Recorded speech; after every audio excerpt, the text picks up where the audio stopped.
Welcome to the world of mathematics. आज जो हम एप्लीकेशन पढ़ेंगे वो लॉगरिथम की एप्लीकेशन है। लॉगरिथम हम जो है इस्तेमाल करते हैं पीएच एंड पीओएच स्केल में। ठीक है, वो कैसे इस्तेमाल करते हैं? Before that let me tell you something about pH and pOH scale. P जो है वो बेसिकली बताता है पावर या कंसंट्रेशन ऑफ हाइड्रोजन और यहाँ हाइड्रो ऑक्साइड। ठीक है, इसके बारे में वो यानी वो कितनी मिकदार में ज़्यादा है या कम है उसके बारे में हमें बताता है। ठीक है, कि हाइड्रोजन या हाइड्रो ऑक्साइड कितनी ज़्यादा है।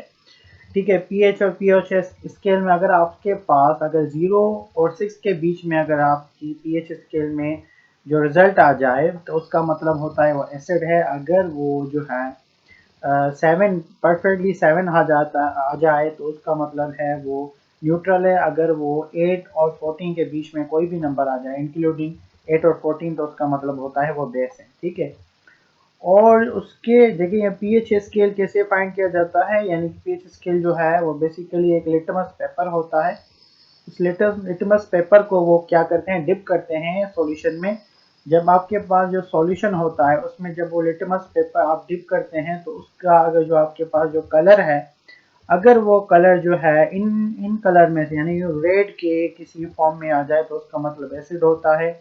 अगर वाइट या इसके किसी फॉर्म में आ जाए वाइट या इसका वो न्यूट्रल होता है, यानी उसकी अगर वैल्यू 7 आ जाए सिंपली।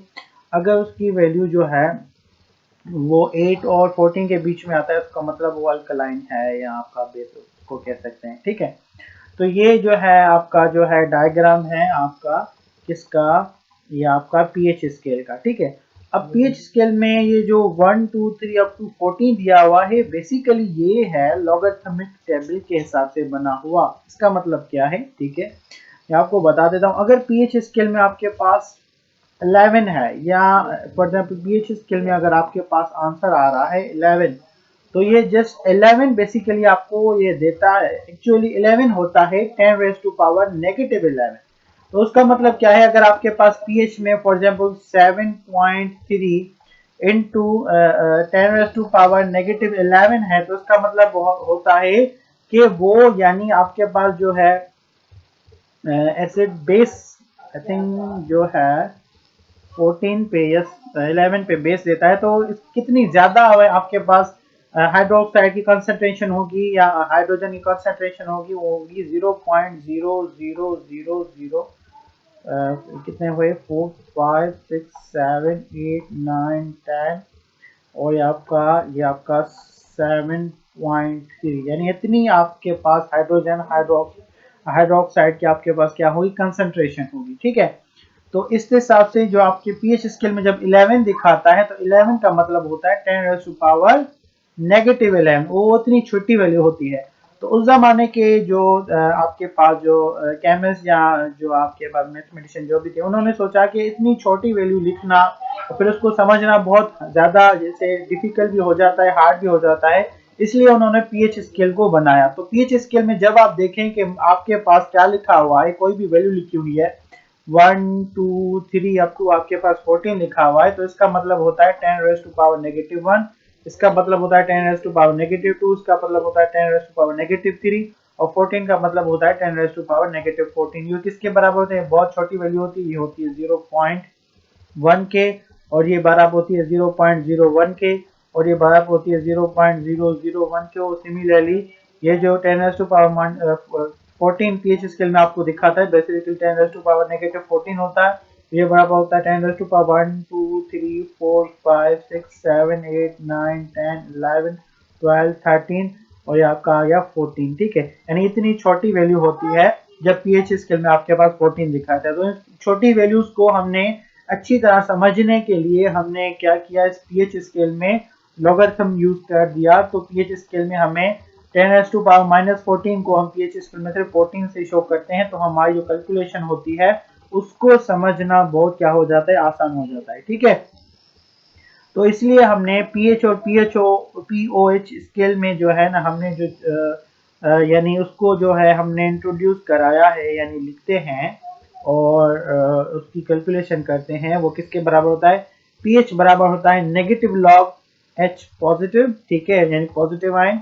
उसके अलावा पीओएच बराबर होता है एच नेगेटिव और पीओएच क्या होता है आपके पास, नेगेटिव आयन। ठीक है, इस तरीके से हम जो है इसका फार्मूला वगैरह यूज करते हैं, इसकी ये कैलकुलेशन इस अंदाज में आपकी होती है। I hope you are got clear up to here. Now अब उसके एक दो क्वेश्चन कर लेते हैं और उसके हिसाब से हम समझते हैं कि जो है क्वेश्चन किस हिसाब से इसके किए जाते हैं। लेकिन पॉइंट इस पे मेन पॉइंट यही है कि पीएच स्केल हमने क्यों बनाई, क्योंकि बहुत छोटी वैल्यूज थी, हाइड्रोजन कंसंट्रेशन या हाइड्रो ऑक्साइड कंसंट्रेशन की जो वैल्यूज थी बहुत छोटी थी।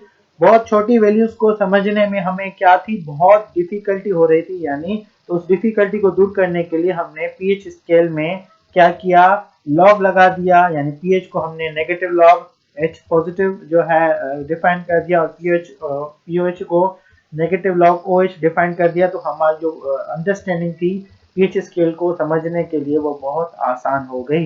यही पर्पस था पीओ और पीओएच स्केल का। इसके एक दो क्वेश्चन कर लेते हैं। For example, find the pH if hydrogen concentration is, hydrogen यानी हाइड्रोजन आयंस की कंसंट्रेशन, हाइड्रोजन की कंसंट्रेशन आपके 0.0001 है।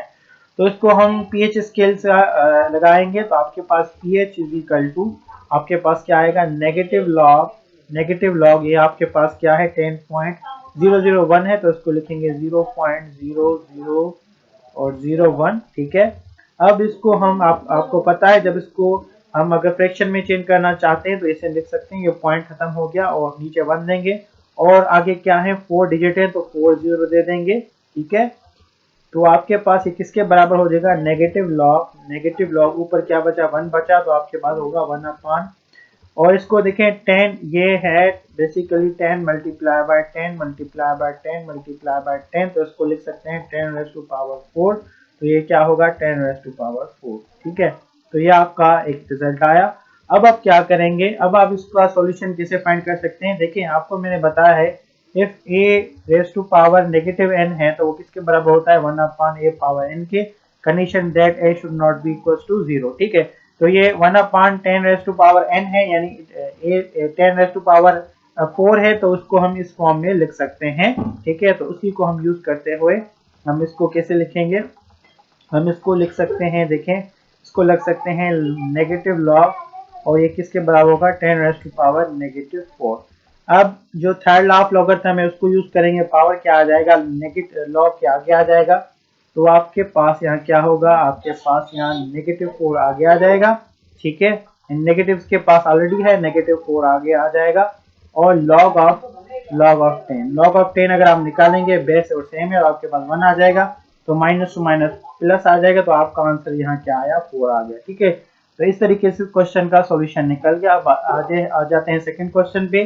ये कह रहा है फाइंड H पॉजिटिव, यानी हाइड्रोजन कंसंट्रेशन कितनी होगी अगर वो हमें पीएच स्केल में 6 दिखा रहा है, पीएच स्केल में 6 दिखा रहा है तो हाइड्रोजन कंसंट्रेशन क्या होगी। हमें पता है कि पीएच स्केल में पीएच बराबर होता है negative log of H positive. ठीक है, तो पीएच हमें क्या दिया हुआ है 6 दिया हुआ है, यहाँ क्या है negative log of H positive. ठीक है, तो हम क्या करें, बोथ साइड नेगेटिव -1 मल्टीप्लाई करेंगे या नेगेटिव मल्टीप्लाई करेंगे, बोथ साइड क्या करेंगे मल्टीप्लाई बाय -1, तो यानी मैं यहाँ मल्टीप्लाई कर रहा हूँ इक्वेशन से, क्या मल्टीप्लाई कर रहा हूँ -1 को मल्टीप्लाई कर रहा हूँ, तो यहाँ क्या हो जाएगा -6 हो जाएगा और यहाँ नेगेटिव पॉजिटिव हो जाएगा, तो आपके पास लॉग ऑफ 6 आ गया और ये आपके पास आ गया H पॉजिटिव। ठीक है, अब क्या करेंगे, ये लॉग है इसका एंटी लॉग लेंगे, तो बेसिकली आपके पास क्या लिखा हुआ है, आपके पास ये लॉगरिथमिक फॉर्म में लिखा हुआ है, इसको स्टैंडर्ड फॉर्म में लिखें